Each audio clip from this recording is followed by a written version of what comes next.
So let's say we're going back to the example we thought about with Newton's method before, where we're trying to estimate the square root of 2 as a root of the function x squared minus 2. What was Newton's method? The Newton's method was to iterate a corresponding function, g, and essentially find its fixed points. The fixed points of g are going to be the zeros of f, or 1 0 of f. And what is g? It's x minus the ratio f of x divided by f prime of x, right? We haven't done this, what I'm about to do. Let's plot these functions along with the function x. We know square root of 2 is about 1.414.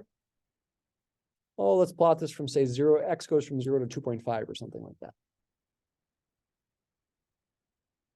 And let's make a fixed plot range, maybe also 0 to 2.5. And let's use aspect ratio, arrow automatic to make the scales the same.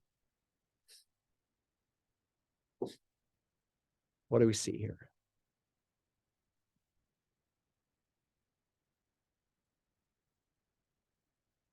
So the original function you're trying to estimate the root for is the blue graph.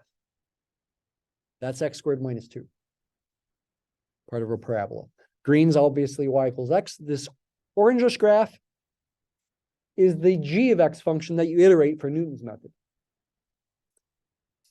Notice that a fixed point of the orange graph, right there, where it crosses y equals x, looks visually to be the same as the root of the blue graph. Hey, yeah, that's what it's doing. You're trying to find a root of f, the blue graph, by finding a fixed point of g, the orange graph.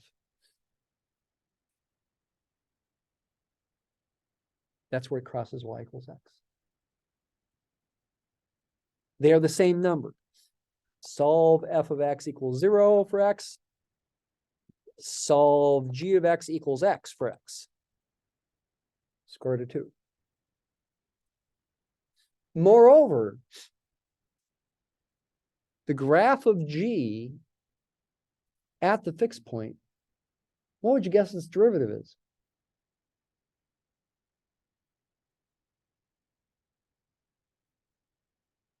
Should be pretty obvious.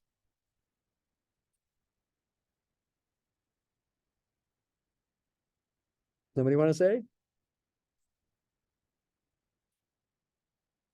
0, right? Looks like it's 0. Is it 0? G prime of square root of 2? 0. It's an attracting fixed point. In fact, the derivative equaling 0 there means it's what you might say super attracting. And actually, if you read section 2.4 today, because you were so excited to read it,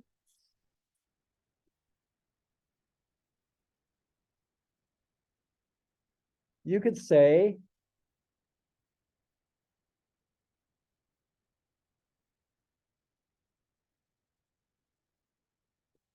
it's quadratically convergent based on a definition of convergence. Yeah. Converges to P of order alpha with asymptotic error constant lambda. Yikes, that doesn't look so nice. If alpha is 2 in this definition, that's called quadratic convergence, and it's better than linear convergence when alpha is 1. And in the context of Newton's method, the g function is going to have a derivative at its fixed point, which is the root of f, that's equal to 0. That comes out in a proof of a theorem in section 2.3.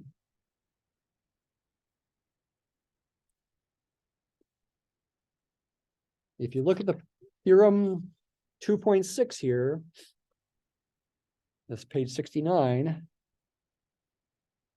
Let's read it first. If f is C2, what does that mean? The official name for that is twice continuously differentiable. What does that mean?